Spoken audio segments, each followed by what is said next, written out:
자신이나 영혼을 살리는 유익한 말 중 은혜와 덕이 되는 말에 대해 말씀드렸습니다. 또한 긍정적인 믿음의 고백에 대해 설명하며 가나안 땅을 정탐하고 온 12정탐꾼의 고백에 대해 살펴보았지요. 같은 땅을 보았지만 믿음 없이 부정적으로 말한 10정탐꾼과 오직 하나님을 의지하여 믿음으로 고백한 여호수아와 갈렙의 말은 전혀 달랐습니다. 그리고 그들의 고백대로 여호수아와 갈렙만이 축복의 땅 가나안에 들어갈 수 있었지요. 이렇게 우리의 입의 말이 얼마나 중요한지 알아 하나님께서 기뻐하시는 믿음의 고백, 선한 말을 내는 입술이 되어야겠습니다. 이 시간은 입에 대해 이어서 설명한 후 사람이 다스려야 할 몸의 행실, 자세에 대해 말씀드리겠습니다. 성도 여러분, 하나님께서 기뻐하시며 유익이 되는 말에는 믿음을 심어주는 말, 생명을 살리는 말이 있습니다. 여기에는 전도, 권면, 위로의 말 등이 포함되지요. 예수님께서 마가복음 1장 38절에 거기서도 전도하리니 내가 이를 위하여 왔노라 하셨고, 예수님의 제자들과 사도들도 열심히 복음을 전했던 것을 볼 수 있습니다. 사도 바울은 고린도전서 9장 16절에 내가 복음을 전할지라도 자랑할 것이 없음은 내가 부득불 할 일임이라. 만일 복음을 전하지 아니하면 내게 화가 있을 것이미로라 고백하였습니다. 에베소서 6장 19절에도 또 나를 위하여 구할 것은 내게 말씀을 주사 나로 입을 벌려 복음의 비밀을 담대히 알리게 하옵소서 기도하라고 말씀하고 있습니다. 영원한 생명을 얻게 하는 전도는 사람을 살리는 최고의 유익한 말입니다. 또한 성도가 죄를 짓고 있을 때 하나님 말씀으로 권면하거나 믿음을 확고하게 할 수 있도록 가르치는 말 또한 생명을 살리는 유익한 말입니다. 히브리서 3장 13절 후반절에 매일 피차 권면하여 너희 중에 누구든지 죄의 유혹으로 강팍해 됨을 면하라 하셨지요. 그런데 우리 교회 안에서 보면 서로 권면하는 것을 꺼려하는 것을 봅니다.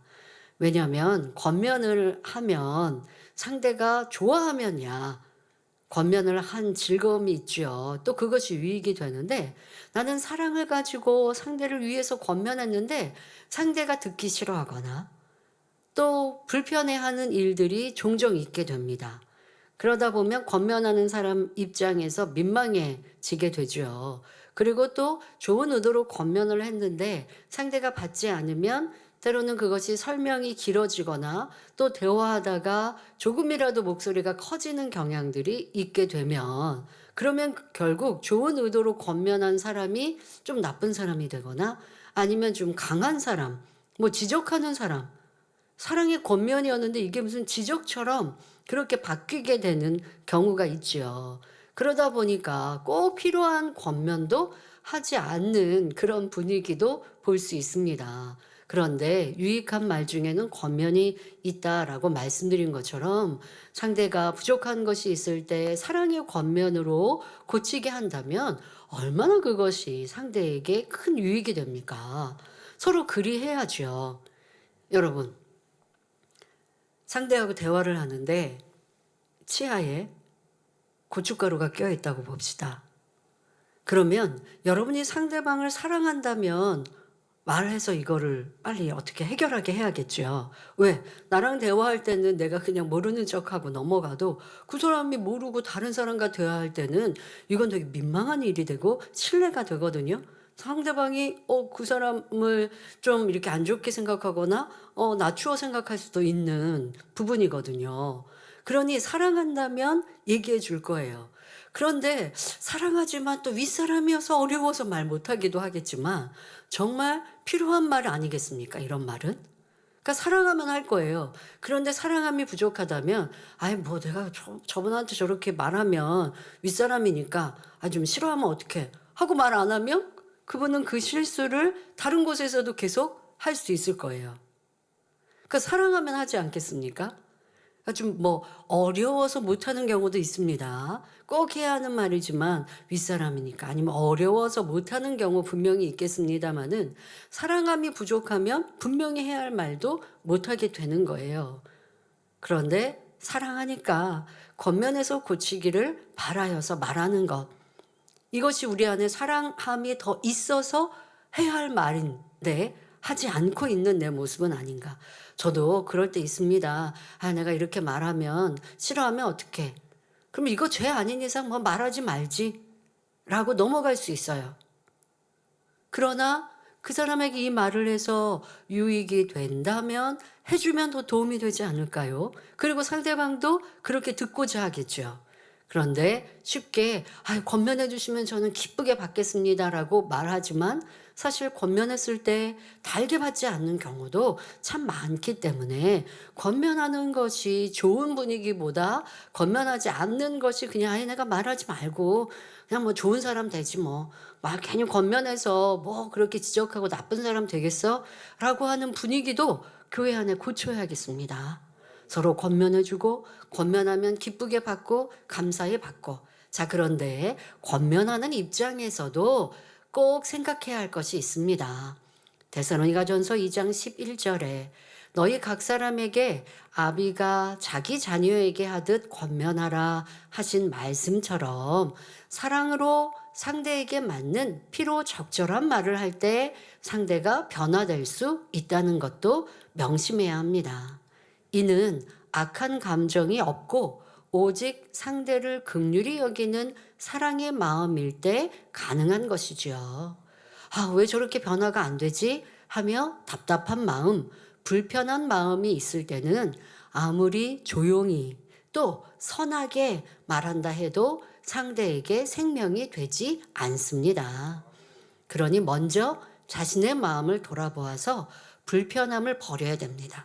말씀드린 대로 왜 이렇게 못해? 왜 이렇게 능력이 없어? 라고 하는 이 불편한 마음, 답답해 하는 것은 먼저 내가 기도하면서 이러한 내 감정, 악한 감정, 사랑이 없는 거예요, 이것은. 필요해서 권면한다고 하는 것에 사랑이 담겨 있는 게 아니라 내가 답답하니까 권면하는 건 권면이 아닙니다. 사랑이 아닙니다. 자, 이러한 것은 우선 내 스스로 점검하고 회개하고 기도하며 내 마음을 변화시키고 그리고도 또 상대를 위해서 사랑으로 기도해야 합니다. 아버지 하나님, 상대방도 잘할 수 있도록 깨우쳐 주시고 능력 주시고 또 힘 주세요. 이런 기도가 쌓여야죠. 그리고 성령의 주관을 받아 권면하는 것이 당장 말하지 않아도 더 효과적으로 빨리 변화될 수 있는 길입니다. 그러니까 우리가 이런 말씀을 듣다 보니까 권면하는 것을 아예 안 해버리는 것, 이것은 또 고치면 좋겠고요. 권면할 때는 이렇게 내 스스로를 잘 점검하고 돌아보고 그리고 난 다음에 사랑으로 필요에 따라 권면하고 또 권면을 할 때 듣는 분들은 감사하게 듣고 당장 듣기에 조금 아프거나 찔려도 네, 감사합니다 하고 깊이 돌아보고 생각하고 이러한 분위기가 교회 안에 이룬다면 모두가 더 성장하고 발전할 것입니다. 자, 그런데 권면하시는 분이 나는 사랑으로 권면하는데 왜 안 받아요? 이렇게 말해서도 안 되고요. 내가 지적하는 말, 거친 말, 더 깊이 생각하지 않는 모습, 사랑이 부족하여 상대에게 아픈가? 라고 하는 것은 항상 권면하는 입장에서 더더욱 머리가 되면 이런 권면을 계속 하게 되니 항상 점검하고 돌아보아야 할 것입니다. 이렇게 서로가 말하는 사람도 듣는 사람도 서로가 상대를 배려하고 또 자기 자신을 발견하고 돌아본다면 얼마나 아름다운 분위기가 될까요? 우리 교회는 그리하겠습니다. 그런데 꼭 이 권면하시는 분들은 조급하지 말아야 한다는 것, 급한 마음으로 하면 안 된다는 것, 오직 선과 사랑으로 말할 때 화평함 속에 아름다운 열매를 맺을 수 있다는 것을 명심해야겠습니다. 그런데 전도나 권면의 말같이 좋은 말, 유익한 말이라도 때와 장소, 상대에 맞게 말하는 지혜가 필요합니다. 잠언 15장 23절에 사람은 그 입의 대답으로 말미암아 기쁨을 얻나니 때에 맞은 말이 얼마나 아름다운고 하신 말씀대로입니다. 때에 맞는 말, 해야 하는 시기 적절한 것, 이것이 필요합니다. 권면하고 지적할 때도 상대의 기분이나 상황을 보고 말하는 배려도 필요합니다. 특별히 배우자에게 전도를 하는데, 가족 안에 전도를 하는데, 듣기 싫어한단 말이에요. 그런데도 자꾸만 권능 얘기하고, 듣기 싫다는데 억지로 먹이듯이 강요하고 있다면, 그러면서 전도하는 우리 성도님들 입장에서는 배우자가, 내 자녀가, 우리 부모님이 믿지 않는다고 답답해 하더란 말이죠. 자, 이거 고치셔야 합니다. 상대가 듣기 싫다고 하는데, 그럼 듣기 싫다고 하면 전도하지 말라고요? 그건 아니죠. 기분 좋을 때가 있고, 상대가 듣고 싶을 때가 있고, 뭔가 이 상황이 부드럽고 좋은 상황, 그런 거 어떻게 해야 될까요? 더 잘 섬겨야죠. 전도하기 위해서, 상대의 마음을 열게 하기 위해, 기분 좋은 상황으로 만들기 위해 더 섬기는 거예요. 그렇게 하고 또 분위기가 좋을 때 권능도 전하고 전도의 말도 전하고, 이런 지혜가 필요하다는 것입니다. 때와 장소에 맞는 말에 관하여 특별히 한 가지 더 당부드릴 것이 있습니다. 바로 교회 안에서는 어느 장소에서든지 세상적인 대화를 삼가야 한다는 것입니다. 성전 안에서는 진리의 대화만 해야 하는데, 사업 얘기, 의식주에 대한 육적인 대화가 있어서는 안 됩니다. 성전은 하나님을 경외하며 영화롭게 하는 찬양과 기도, 예배가 있는 곳이며, 충성하며 하늘나라의 상급을 쌓고 하나님 나라를 확장하는 곳이지요. 성전 안에서 기관, 선교의 모임이나 봉사단체의 모임이 있다 해도 이는 성도 안의 사랑의 교제로, 또 충성하고 봉사하고자 하는 대화의 모임들이죠. 결국 믿음이 성장하고 하나님께 영광을 돌리는 목적에 있는 것입니다.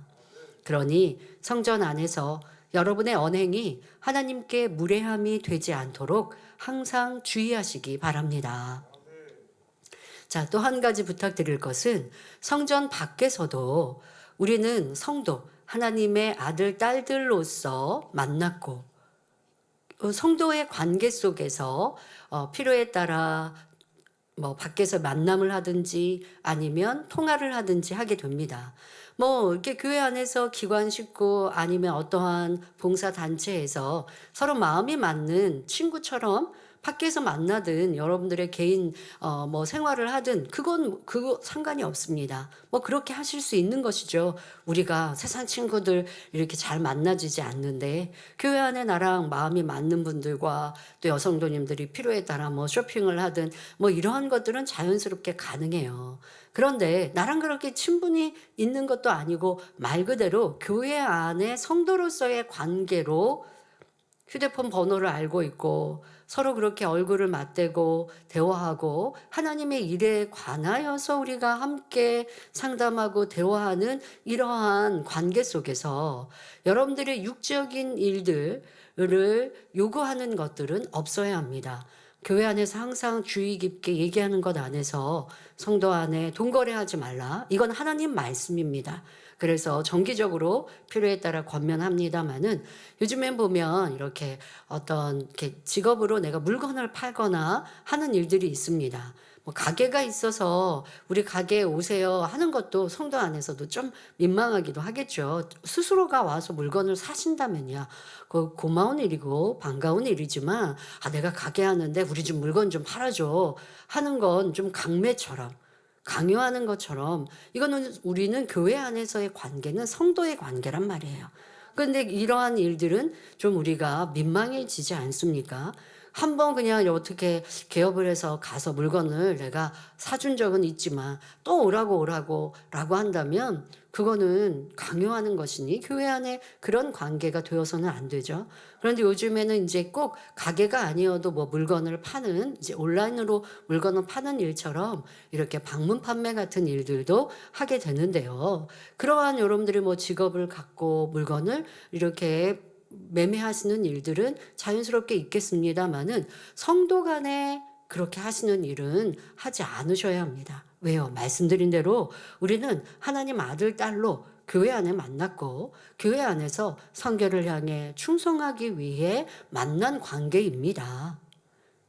뭐 예를 들어 보험을 팔고 있는데 아이고 성도 안에서 자꾸 보험을 뭐 이렇게 얘기한다면 아무리 교회 안이 아니어도 전화하면서 성도의 연락처가 있는데 이거는 하나님 일하고 성도의 교제를 위해서 하는 거지.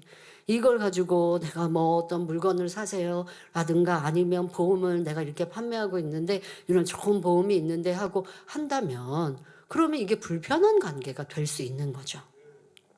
이러한 것도 주의해 주시기를 바랍니다. 그래서 우리는 성도로서 서로는 하나님을 사랑하고 또 천국 소망을 가지고 충성하기 위한 만남이요. 그러한 또한 교회의 모임, 교회 밖의 모임도 항상 그러한 내용들이 있어야 한다는 것 꼭 유의하시고 개인적으로 통화를 하더라도 나랑 친분이 있는 사람이라면 뭐 오늘 밥 먹었어 뭐 했어 뭐 이거 물건 사러 가는데 같이 가 뭐 이렇게 하는 거야. 교회 안의 만남이 친구처럼 이제 연결이 된 것이고 그런 분들에게 뭐 내가 개인적으로 이런저런 얘기를 하는 건 그건 개인적인 관계죠. 그러나 개인적인 관계였는데 괜히 여러분들이 서로 사이가 나빠졌다고 교회 안에 탓하시면 안 되고 그런데 그런 내가 충분히 있는 것도 아닌데 연락해서 이런 물건 사라고 한다든가 하는 건 강요가 되기 때문에 성도 안에서 참으로 민망해져서 저에게도 그런 얘기들이 들려오는 거죠. 나는 저분 그냥 집사님으로 알고 있고 권사님으로 알고 있는데 이렇게 어느 날 갑자기 전화해서 내가 이런 물건 팔고 있는데 이거 좀 사달라고 하면 쉽게 거절할 수도 없고 한다는 이런 말씀들을 여러 차례 듣게 돼서 제가 지금 입에 대해 말하면서 우리 성전의 모임에 대해 말씀 드리면서 함께 전달하니까요. 꼭 기억해서 이러한 불편한 일들 성도 안에서 상대가 싫어할 일들은 하지 않아야 하겠고요. 또 개인 연락처가 이렇게 이런 용도로 사용되지 않도록 주의해 주시기 부탁을 드립니다. 지금까지 우리 입술에 항상 있어야 할 유익한 말로 믿음을 심어주는 말, 생명을 살리는 말인 전도의 입술, 신방과 권면에 대해 말씀드렸습니다. 이 외에도 하나님께서 기뻐하시고 우리에게 듣기 원하시는 말이 있습니다. 바로 기도하며 찬양하는 소리입니다. 이사야 43장 21절에 이 백성은 내가 나를 위하여 지었나니 나의 찬송을 부르게 하려 함이니라 했고 시편 150편 6절에는 호흡이 있는 자마다 여호와를 찬양할지어다 할렐루야 했습니다. 구원받은 우리 하나님의 자녀된 이들은 그 입술로 찬양하기를 힘써야 합니다. 특히 힘들고 어려운 가운데 기쁨과 감사의 찬양을 올려보십시오. 시편 42편 5절에 내 영혼아 내가 어찌하여 낭망하며 어찌하여 내 속에서 불안하여 하는고 너는 하나님을 바라라. 그 얼굴의 도우심을 인하여 내가 오히려 찬송하리로다 고백합니다.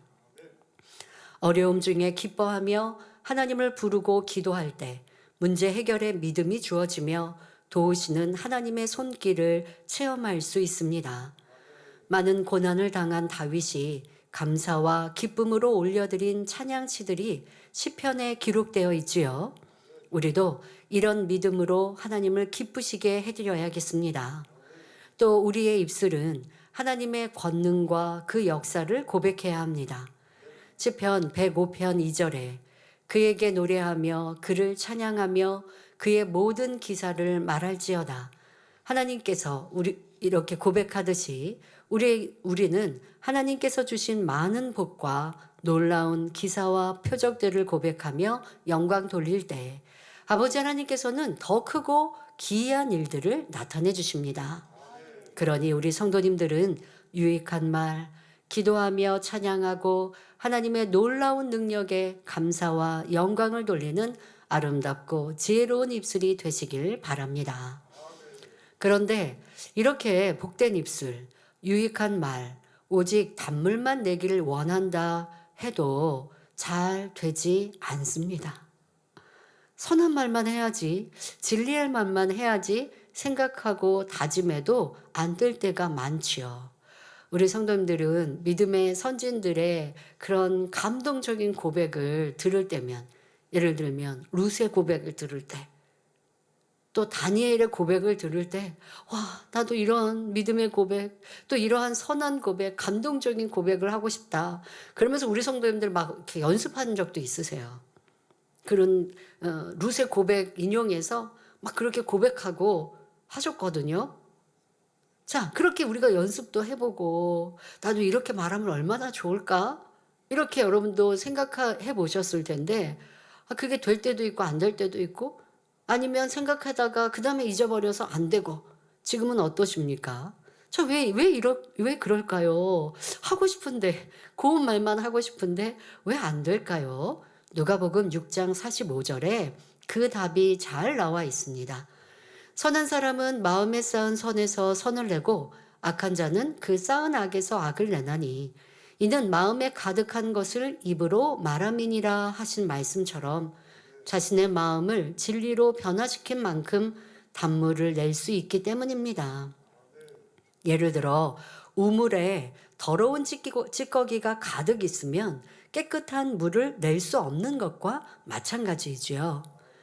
우리 젊은이들, 학생들 우물 그래도 학교에서 배우지 않았을까 싶은데 뭐 우물이 어려우면 그러면 그릇이요.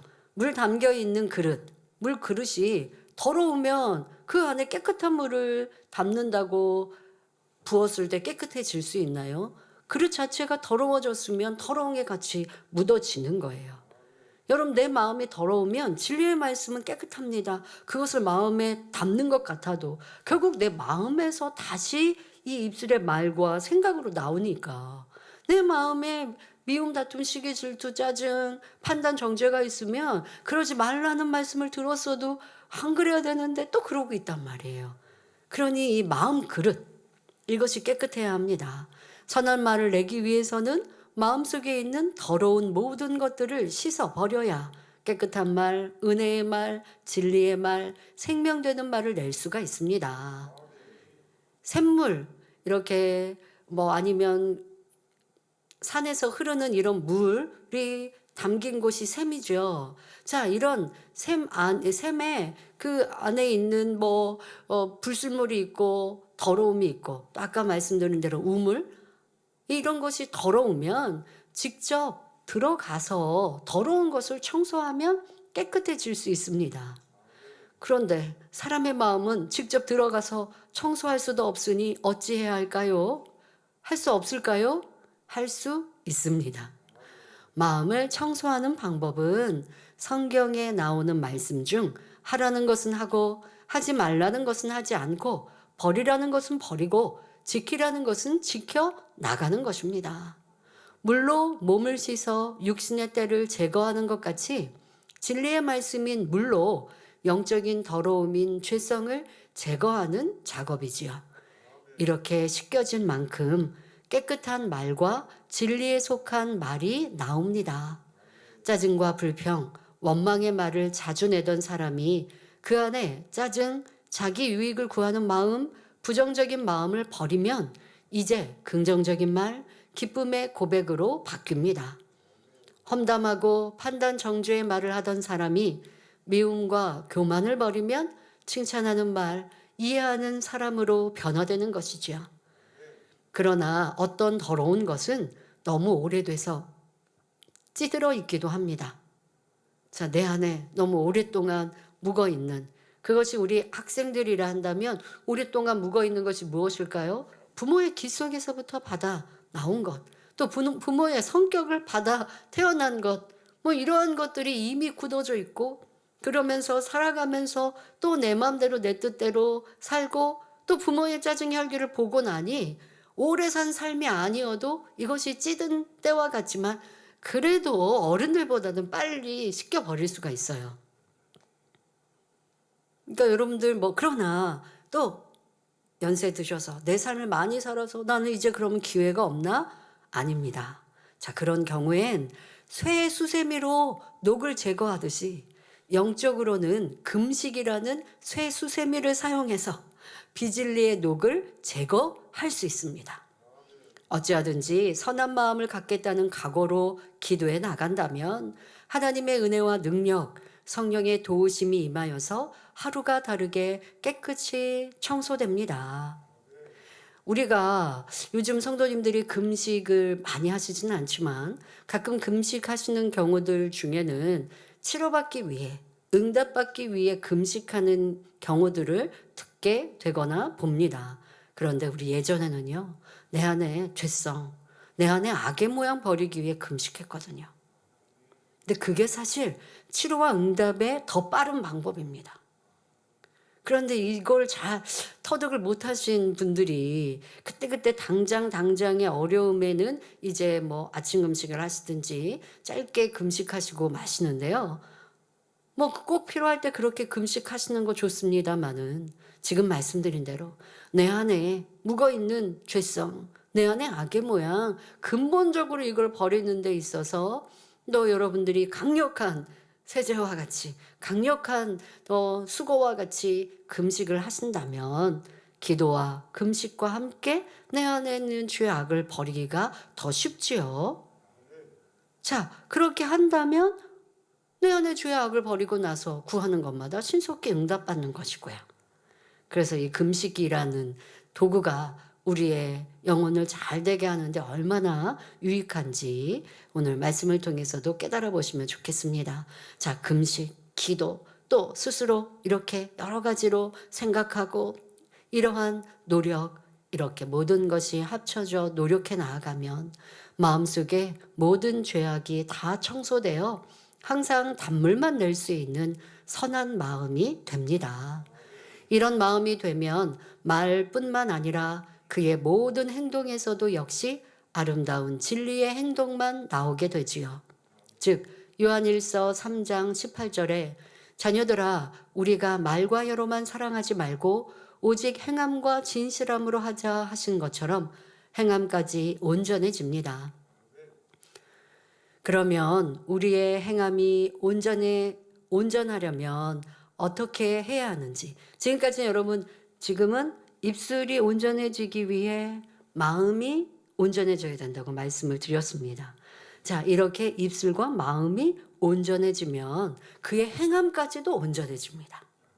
자, 우리의 행함이 온전하려면 또 구체적으로 어떻게 해야 하는지 이제부터는 사람이 다스려야 할 몸의 행실 중 자세에 대해 살펴보겠습니다. 사랑하는 성도 여러분, 지금까지 생각, 마음, 눈, 귀, 입에 대해 설명했는데요. 이 5가지 행실이 복합적으로 나타나는 것이 자세입니다. 혹시 여러분은 어떤 사람을 보고 와, 참 기품 있다. 와, 저 사람 참 멋있다. 라고 생각해 보신 적이 있으신가요? 그렇게 느꼈던 사람에 대해 잠시 떠올려 보면 아마도 옷 매무새나 얼굴 표정, 말투, 앉거나 서 있는 자세, 걸음걸이 등에서 품격이 느껴졌을 것입니다. 반대로 건들건들 걷거나 구부정하게 앉아있는 사람, 기본적이고 일상적인 예의에서 벗어난 행동을 하는 사람에게선 좋은 느낌을 갖기 어렵지요. 이렇게 자세 하나만으로도 각 사람의 품격이 달라질 수 있습니다. 여러분, 어떤 물건에는 가격이 있습니다.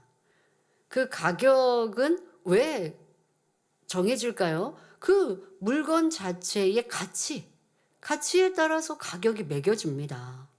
사람에게는 품격이라고 말을 하지요. 그렇다고 해서 그 사람이 돈으로 매기는 가치와는 다른, 돈으로 매긴다라는 게 아니라 와, 그 사람은 참 내가 존경할 만해. 저 사람을 보니까 나도 닮고 싶어. 여러 가지 이제 이게 표현이 달라집니다마는 그런 것들을 품격이라고, 아, 저 사람은 품격이 있어 보여 라고 말을 하는 것입니다. 자, 여러분도 그런 사람들이 될 수 있고 되어야 한다는 것이죠. 우리가 주님의 교양으로 자세를 온전케 만든다면 교회에서만이 아니라 가정이나 직장, 사회의 각 분야에서도 존귀한 자로, 품격 있는 사람으로 칭찬받을 수 있습니다. 진리로 갖춰져 존귀한 자로 인정받게 되면 세상 직분의 높고 낮음과 상관없이 하나님께서 보장하시는 권세로서 능히 모든 것을 다스릴 수가 있기 때문입니다. 모든 것을 다스린다고 해서 꼭 세상에서 막 머리만 되어야 된다는 것이 아니라 어느 곳에 있든지 여러분들이 인정받고 사랑받고 대우받고 할 수 있는 사람이 되는 것이죠. 우리가 꼭 뭐 친밀도만 있는 사람만 만나지는 않습니다. 길을 가다가도 스쳐 지나가는 사람들도 있을 것이고, 또 뭐 상점에 가며 물건을 사고 파는 사람의 관계, 식당 안에서는 내가 뭐 음식을 뭐 먹는 이러한 고객의 관계도 될 수 있습니다. 그러나 어느 곳에든지 화장실, 이렇게 상점이나 뭐 매장에 있는 화장실, 또 아니면 휴게소에 있는 화장실에 보면 잘 붙어 있는 문구가 있었죠. 당신이 지난 자리가 당신입니다 라는 뭐 이런 비슷한 말들 있지요.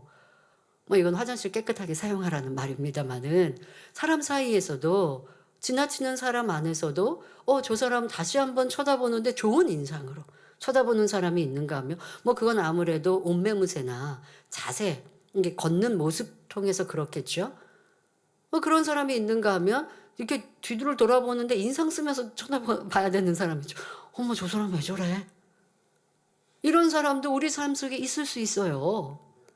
스쳐 지나가는데 뭐 이렇게 좀, 뭐 우리가 다음 시간엔 자세에 대해 설명합니다마는, 툭 하고 부딪혔는데 너무나 공손히도 미안합니다 이렇게 인사하면 도리어 나도 미안합니다 했어야 되는데 나는 안 그러는데 상대가 그렇게 하기도 하고, 뭐 세상 안에서도 우리가 스쳐 지나가지만 좋은 인상, 아니면 야, 나도 저런 사람처럼 저렇게 행동하면 멋지지 않을까라고 스스로 생각해 보게 하는 이러한 좋은 인상을 끼칠 수 있지 않습니까?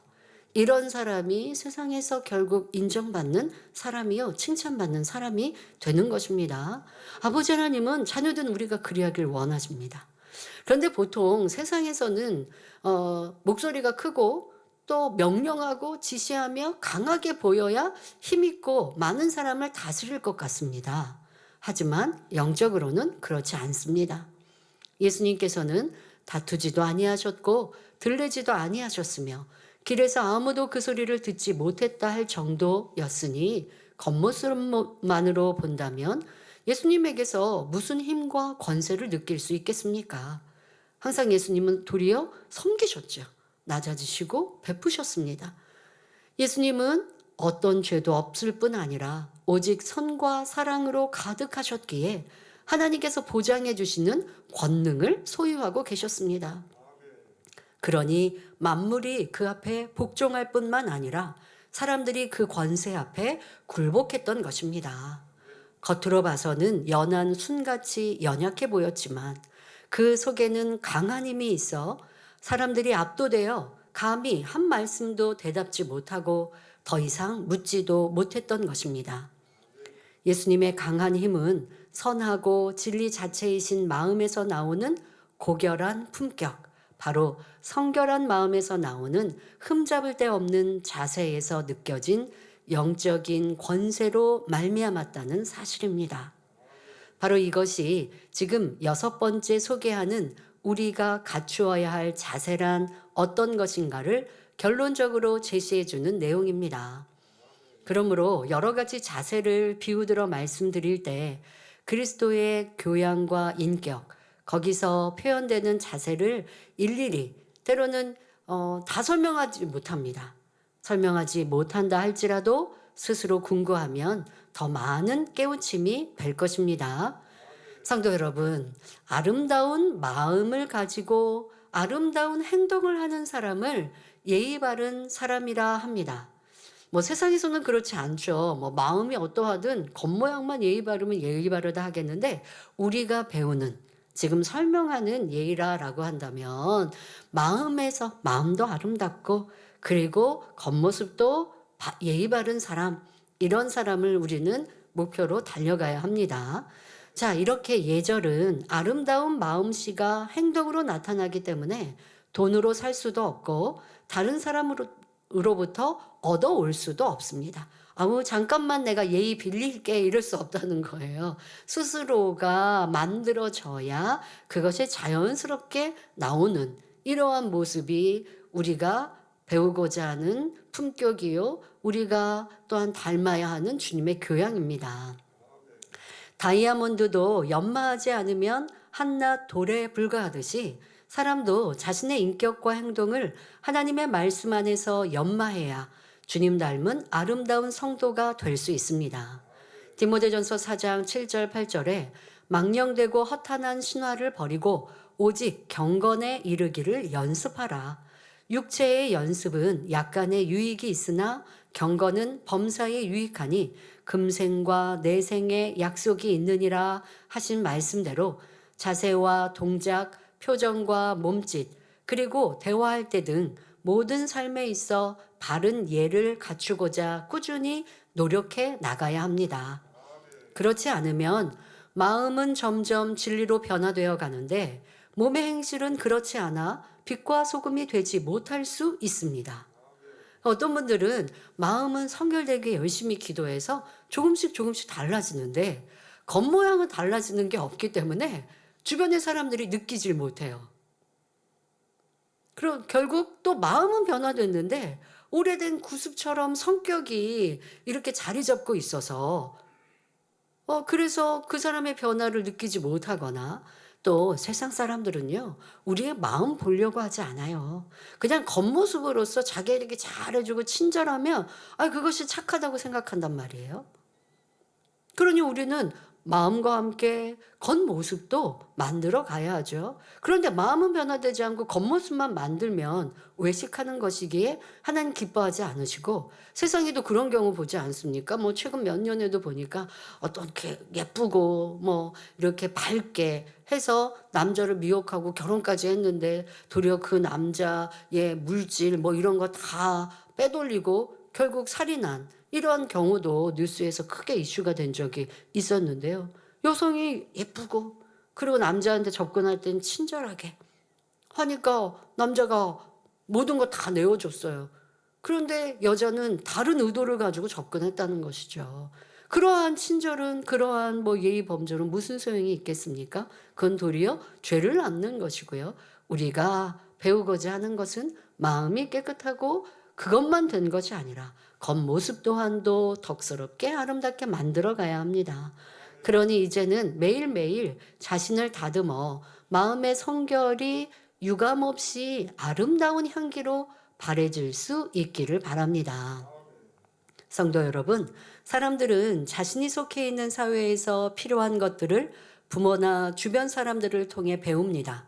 식사 예절, 대화나 인사하는 법 등 이런 일상적인 예의들 뿐만 아니라 더 나아가 다른 사람의 입장과 상황을 살펴서 양보하고 희생하는 법 등도 배워가지요. 이러한 것들을 통틀어 예절 혹은 교양이라고 말합니다. 그 사회에서 필요한 기본적인 예절과 교양을 모르면 중요한 자리에서 실수하여 부끄러움을 당할 수도 있습니다.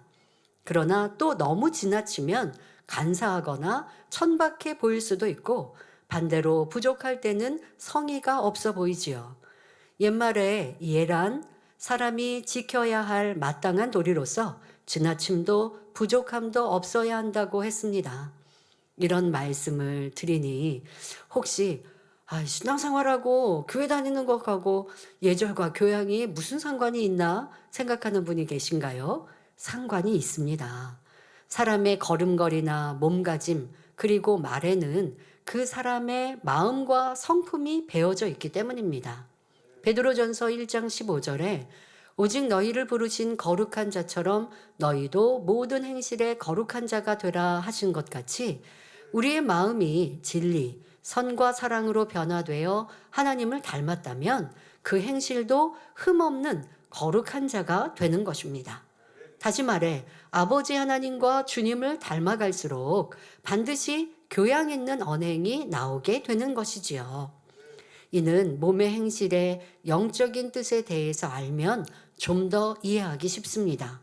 로마서 8장 13절에 너희가 육신대로 살면 반드시 죽을 것이로되 영으로서 몸의 행실을 죽이면 살리니 라는 말씀에서 몸의 행실은 영으로서 죽여야 하는 비진리에 속한 것임을 알 수 있지요.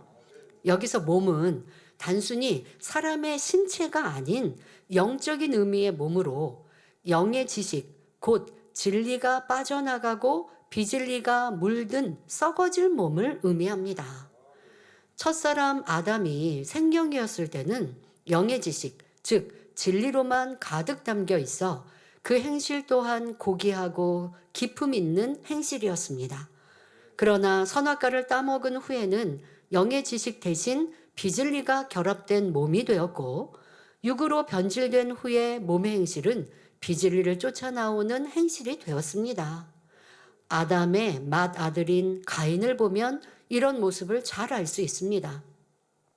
하나님에 대해서도 불손한 말과 모습이 있었고 형제 간의 우애를 저버리고 자신의 감정도 다스리지 못했지요. 이러한 행동은 거룩함과는 거리가 먼 모습입니다.